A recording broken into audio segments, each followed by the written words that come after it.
अब मैं आयुष्मान अपने पुत्र राम लक्ष्मण पुत्र वधू सीता को,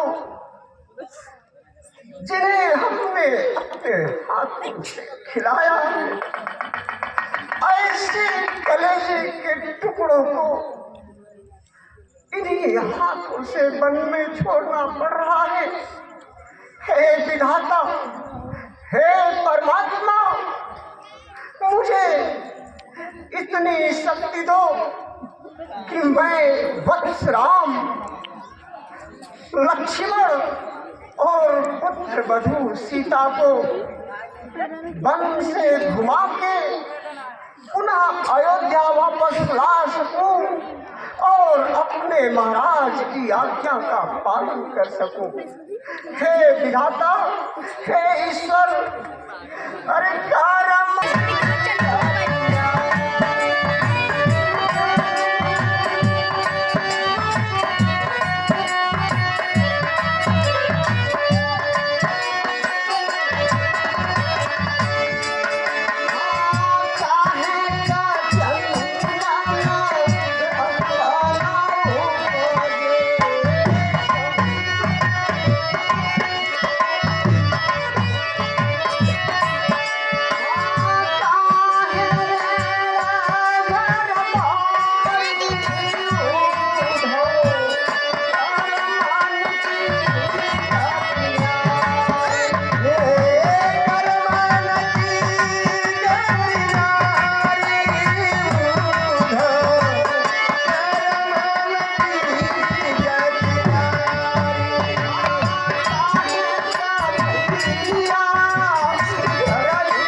को राज मुकुट पहनाना था, उन्हीं हाथों से आज वन में भेजना पड़ रहा है।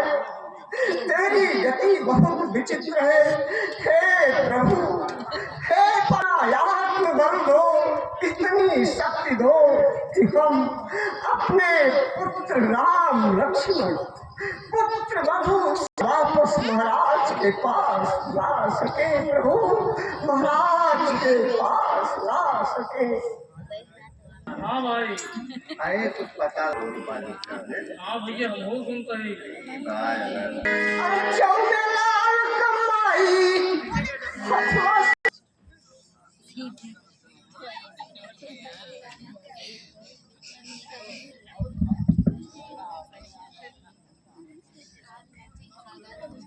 हे बेटा राम, मेरी आंखें आश्चर्यचकित हो रही हैं। ये सीता का कैसा वेश बना है? वन में जाकर तुम चाहे तो कैसा भी वेश बना लेना। हे पुत्री, वन में जाके चाहे कैसा भी वेश बना लेना, इसलिए यहाँ पे तुम रानी ही बनी रहो और आभूषणों और कंगनों में ही वन को जाओ। हे सिया, तुम्हारा पहले तो वन को ही जाना अनुचित है। जाती भी हो तो हे बेटी, सकुच का बाना अनुचित है।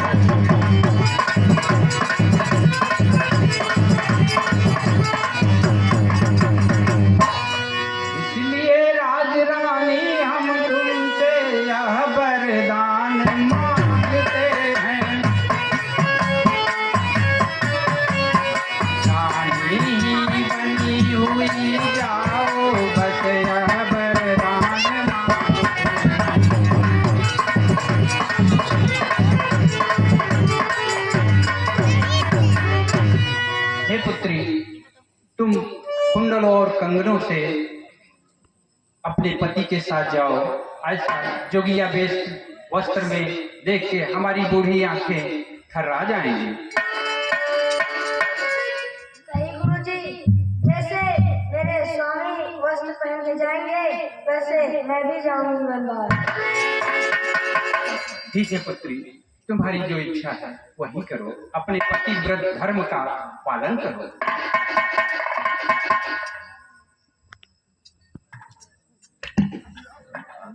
हे मेरे प्यारे अवधवासियों, हाँ प्रभु, मैं चाहता हूँ कि आप सब यही अयोध्या में रहें, क्योंकि पिताश्री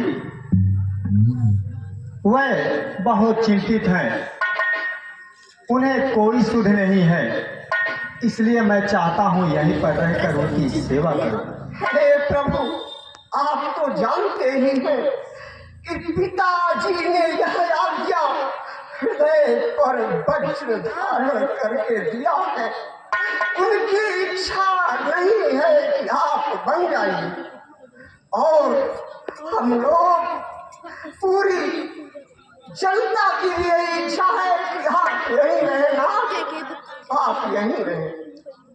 हे अवधवासी, मुझे विवश ना करो। हे मेरे प्यारे बंधुजनों, हे बंधुवर, हे मेरे प्यारे बंधुजनों, अब लौटो रहो अयोध्या में। 14 वर्षों का यह वियोग धीरज से सहो अयोध्या में।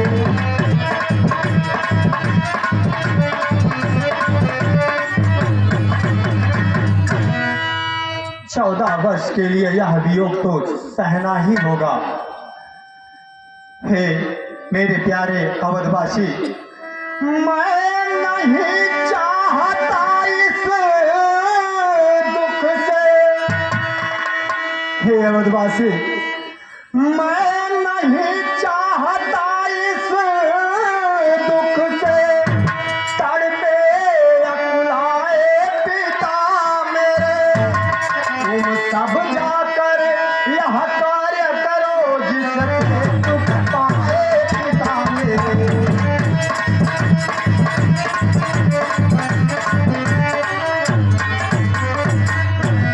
मैं नहीं चाहता हूं मेरे जाने के बाद उन्हें किसी प्रकार का कोई भी कष्ट हो। हे अवधवासियों, देखना न गड़बड़ी और विघ्न शासन समाज में हो कोई।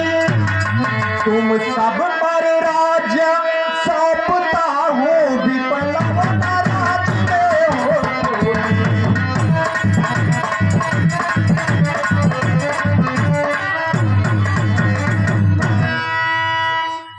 एक राजा के लिए उसकी प्रजा पुत्र के समान होती है, इसलिए एक पिता की भांति उनकी सेवा करो, इससे उनका संकट कम होगा और इसी में हम सबका कल्याण है।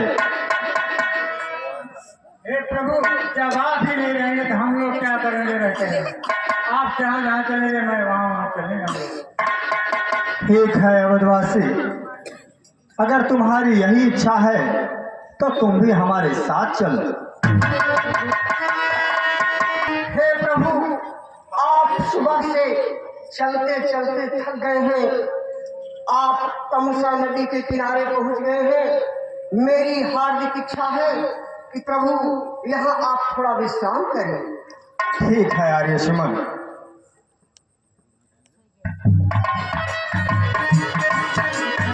हे भैया, हाँ बोला।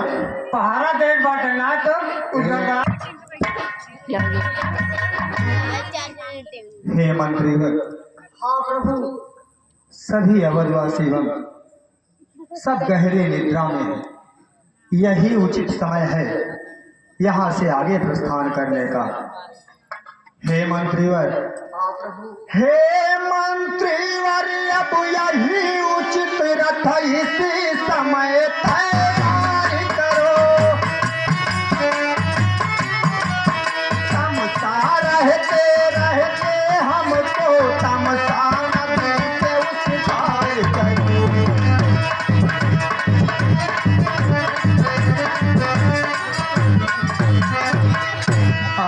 सुमन, हाँ प्रभु। रथ को इसी समय तैयार करो और रात्रि में ही हम इस तमसा नदी को पार कर लें। नहीं तो ये अगर जाग जाएंगे आर्य सुमंत कहाँ चलेंगे हमारे साथ। हे आर्य सुमन, हाँ प्रभु। अगर ये इनका स्नेह देखकर मेरे प्रति जो स्नेह है उसके कारण ये मुझे नहीं छोड़ पाएंगे। हे आर्य सुमन, कारण यह है यह पूर्वा से जाएंगे मेरे हाथ का।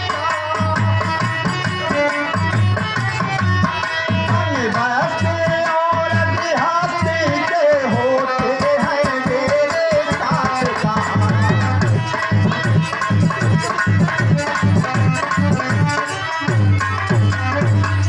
वनवासी और गृहस्थी इनका डेरा एक साथ नहीं होता है आर्य सुमन। हाँ प्रभु। इसलिए मैं सोचता हूँ, इसलिए प्राप्त होते होते कर ले हम मार सुंदरी को। उर्जन उस समय विमस होकर जाएंगे कौशल नगरी को।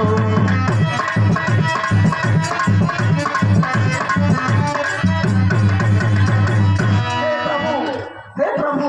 हाँ आर्य सुमन, सोता ही छोड़ परिजनों को, सोता ही छोड़ परिजनों को, राघव का जाना उचित है। जब यह समयोचित भी है तो जय नारायण।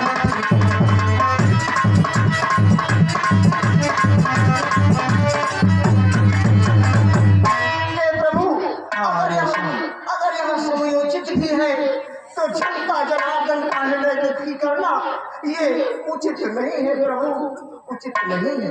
हे आर्य सुमन, हाँ प्रभु। मैं इनके कल्याण के लिए कह रहा हूँ। मैं तो पिताजी के वचनों का पालन करने के लिए जा रहा हूँ। उसमें इन अवधवासियों का क्या दोष है। इसलिए मैं यही चाहता हूँ कि ये अवध में रहें, पिताश्री के चरणों की सेवा करें, राजा भरत की उनके कार्य चलाने में उनकी मदद करें। इसी में इन सब का कल्याण है। हे वत्स राम, अगर तुम्हारी यही इच्छा है तो यह मंत्री अभी रथ तैयार करता है और आप हमारे साथ चले प्रभु। ठीक है आर्य सुमन, जैसी आपकी इच्छा प्रभु।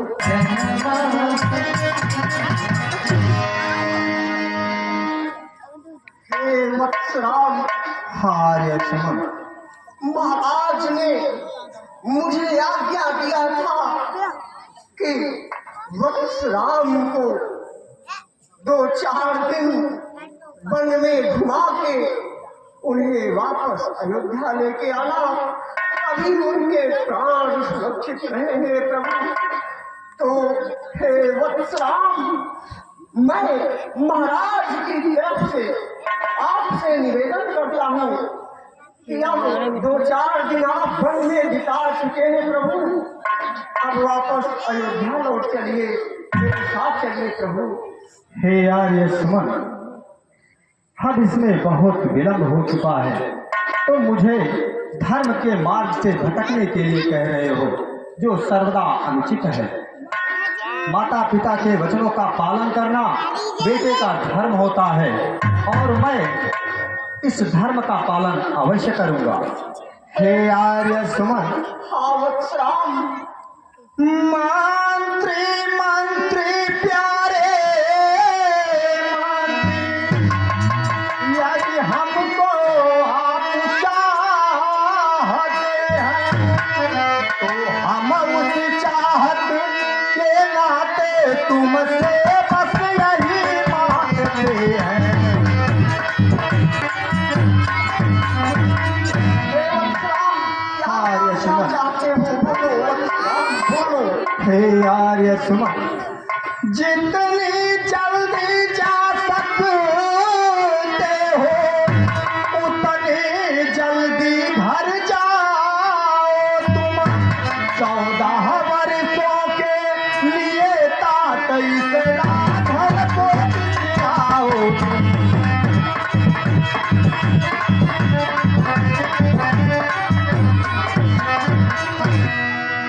पिताजी की दशा ठीक नहीं है आर्य सुमन।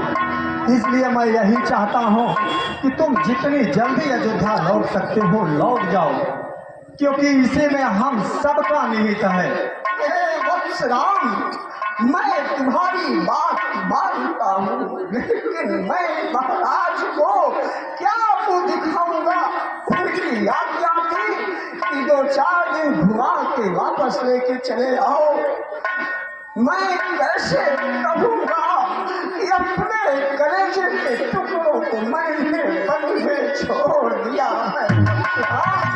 हे आर्य सुमन, पिताश्री ने रघुवंश की कीर्ति को सूर्य के प्रकाश की भांति सारी दिग्दिगांत में फैलाया है। क्या आप चाहते हैं कि मैं उनके वचनों का पालन करके उस पर हमेशा हमेशा के लिए दाग लगा दूं? आर्य सुमन, आप भी ऐसा कभी नहीं चाहेंगे। नहीं वक्त, कुल को कलंकित करना रघुवंशियों की मर्यादा में नहीं है वत्स राम, नहीं है। हे पुत्री सीता, अगर वत्स राम नहीं जा सकते तो तुम ही चली चलो। कम से कम महाराज तुम्हें देख कर ही कुछ धैर्य धारण करेंगे पुत्री, धैर्य धारण करेंगे। नहीं मंत्री, मैं नहीं चलूंगी। पुत्री, ठीक है, अगर तुम अपने धर्म पर अटल हो तो हे वत्स लक्ष्मण, मैं तुमसे हाथ जोड़ता हूँ। तुम्हारा यह बूढ़ा मंत्री हाथ जोड़कर प्रार्थना करता है, वत्स मेरे साथ अयोध्या तुम्हें चले चलो। हे तात, हमने अपना जीवन अपने भैया के चरणों में समर्पित कर दिया है, परंतु जाते जाते हमारा एक संदेशा माता कैकेयी से अवश्य बता देना। बोलो पुत्र, बोलो, क्या कहना है? हे तात, कहना माता कैकेयी से घी के चिराग जलवाए वो, हम कंटक थे सो निकल गए, निष्कंटक राज चलाए वो। हे तात, यह भी कह देना क्षमा करे, हम बेटे वे महतारी हैं, जो कृपा उन्होंने हम पर की, हम उसके भी आभारी हैं। हमारी ये बातें सुनने में बहुत अच्छी लगती हैं, अगर चले चलते तो और अच्छा होता, और अच्छा होता। हे तात, जैसा कि हमने कहा कि हमने अपना सारा जीवन अपने भैया के सेवा में, अपने भैया के चरणों में समर्पित कर दिया है, अतः मैं आपके साथ पुनः अयोध्या नहीं जा सकता। ये कैसी विडंबना है? यह बूढ़ा मंत्री ना तो वत्स राम को वापस कर पा रहा है, ना पुत्र वधु सीता को, और ना ही लक्ष्मण।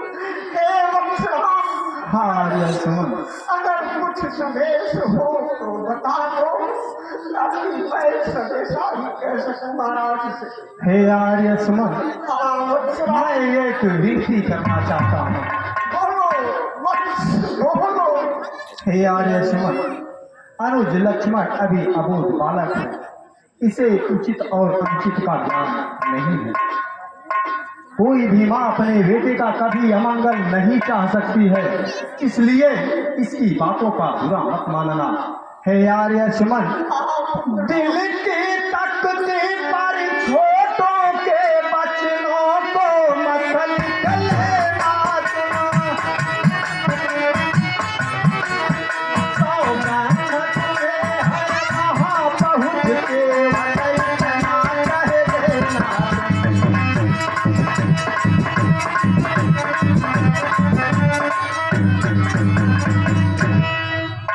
इनकी बात का अपने दिल पर मत लेना और माता जी से कहना, माता दे आशीर्वाद हमें, हम कुशल सहित घर आएंगे। जब 14 वर्ष पूर्ण होगा तो उनके दर्शन आएंगे।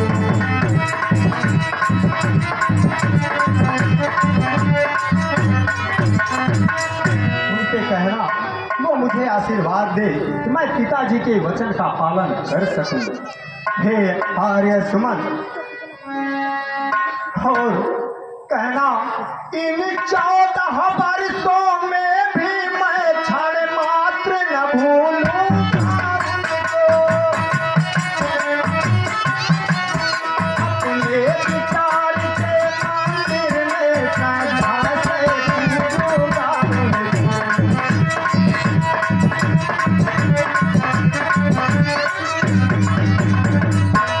अपने मन में मैं उन्हें श्रद्धा के साथ पूछता रहूंगा। ठीक है वत्सराम, ठीक है। आपका यह संदेश यह बूढ़ा मंत्री महाराज से अवश्य कहेगा। हे आर्य सुमन, वत्सराम, पिता के वचन का पालन करना बेटे का धर्म होता है। और आप तो जानते हैं कि रघुकुल हमेशा धर्म पर विश्वास करता है, अधर्म कभी नहीं करता है। क्योंकि हमारे पूर्वजों ने धर्म के लिए कितनी यातना सही है, ये आपसे बेहतर और कौन जा सकता है। आर्य सुमन, सीता भी चाहरे चांदन रे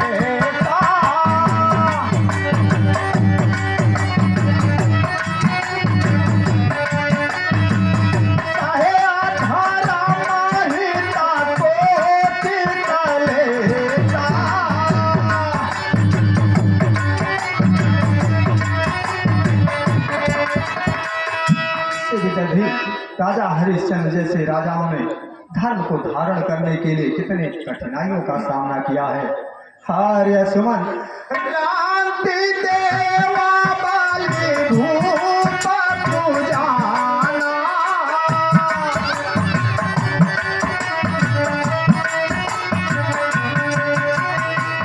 धर्म धारे हूँ सही संगत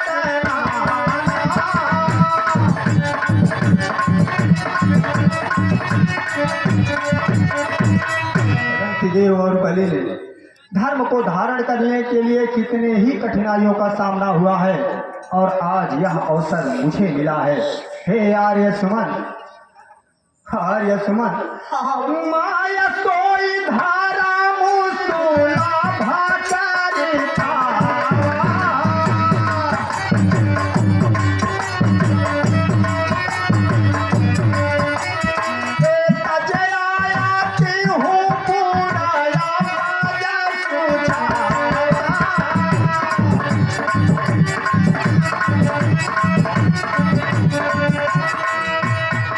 तो यह मार्ग बड़ी सुगमता से मिल गया है।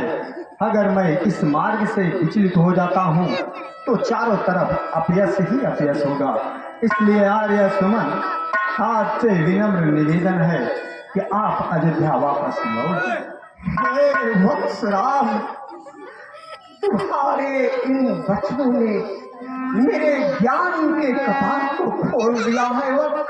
हे राम, तुम्हारी यह पितृ भक्ति, पितृ आज्ञा तुम्हें सदा सदा के लिए अमर बना देगी, अमर बना देगी। हे वत्सराम, तुम्हारी गाथा शरद अक्षरों में लिखी जाएगी, धरती रहेगी पुत्र, तब तक तुम्हें याद किया जाएगा। यह बूढ़ा मंत्री हृदय पर वज्र रखकर अपने महाराज को समझाएगा। जाओ वत्सराम, जाओ, बल तुम्हारे लिए कल्याण का। हे आर्य सुमन, मुझे अपना आशीर्वाद प्रदान करो। जाओ पुत्र, जाओ, यशस्वी हो।